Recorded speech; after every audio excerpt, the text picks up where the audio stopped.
morning, children. Welcome to today's virtual class. Hope you all are safe at home with good health. So today we are going to start a new chapter from economics called Money and Credit. So before going into the depth of the lesson, let us look into the first subtopic and what are the new words that we come across in this subtopic. So the first word we will be coming across is the transaction. And what is a transaction? When we exchange any goods or services, it will be in turn for money, or we will be exchanging it for money. So that is a transaction. Suppose you take, for example, purchased goods. So you are purchasing goods for money. This is a transaction. Paid money for somebody who has given you services. So this is again what? A transaction. So goods and services, whatever we are carrying out for exchange of money, you call it a transaction. And this is done for exchange of money. And this does not happen always, because sometimes you are not paying the money, but you will be making a promise that you are going to pay it at a later date. So what is that we are going to look into in the coming topic. Then next, why are transactions always made in money? Because it is an easy way of exchange of goods. Suppose if I want to purchase a pair of shoes and I have produced wheat. I am a farmer and I have produced wheat. So what do?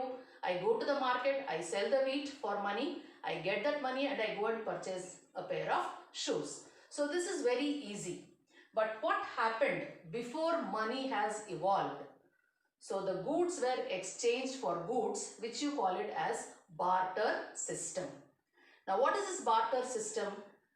People who were what you call very small in number in the olden days before money was invented, people used to exchange goods for goods. So goods in the sense here we had cattle, we had fish, we had grain, we had so many other things. So exchange of goods was a little bit difficult. Suppose you take, for example, a bag of wheat has to be exchanged for some 4 or 5 pots. So when this person or this farmer is going to a potter, the potter should exchange wheat for his pots. So here the farmer is in need of pots, but the potter is not in need of wheat. So this is a problem where the farmer has to find somebody, or the potter has to find somebody where he can exchange the goods for what he is wanting. Okay, so that is what you call it as double coincidence of want. So this, when I am explaining, it may be a little bit of confusion for you. So to have a better understanding, watch this video on barter system. And now after going through this video, I want you people to jot down the points on the disadvantages or drawbacks of barter system. Is it clear, children? Thank you. Read the lesson and write the points. Drawbacks of barter system. Thank you, children. In a very simple economy with very few goods, people can barter. But when the economy grows, barter trade becomes ineffective. Let me explain this with a simple example. There was a small village by the river. At first, there were only 2 families. One of them bred rabbits, and the other grew wheat. To diversify their diet, they traded with each other.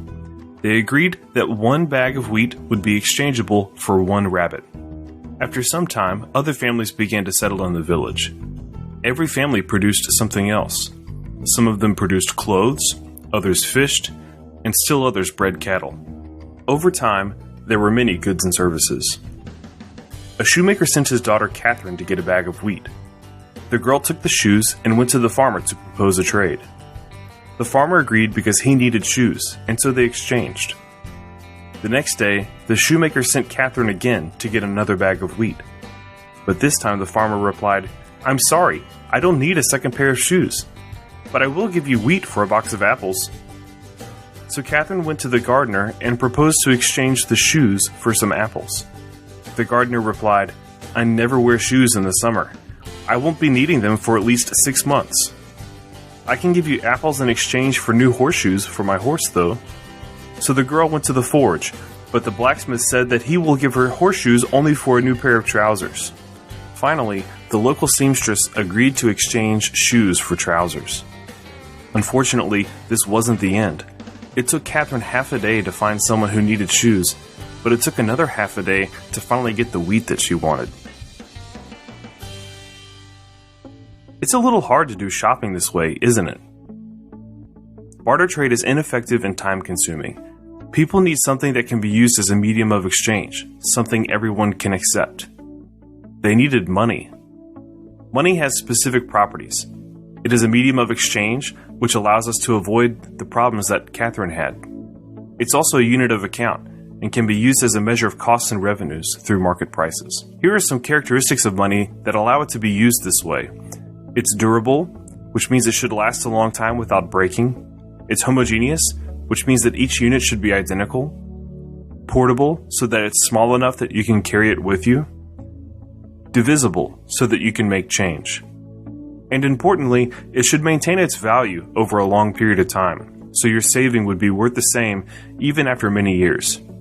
Throughout human history, there have been many media of exchange, like cattle, salt, or seashells. None of these lasted very long as money. Cattle, for example, wasn't divisible, interchangeable, or easily portable. It also didn't maintain its value over a long period of time. Salt becomes stale over time, so it loses value, and it wasn't homogeneous because one bag of salt could be better quality than another. However, one thing did emerge that had these qualities: gold and precious metals, which can be minted into coins or bars. Gold can be a medium of exchange and a unit of account. We can count up the number of gold coins something costs. It's durable because it doesn't corrode, and it can last 1,000 years. It's homogeneous because all 1-ounce coins are identical and can be marked for purity. Coins are portable too, so a lot of purchasing power can fit in one's pocket. It's divisible because the coins can be different weights. And what's most important, gold has been a very stable store of value because its quantity is limited by nature. Only a small amount of gold is mined each year in comparison to the quantity already in circulation. Because of these properties of gold, it has served as money for most of human history.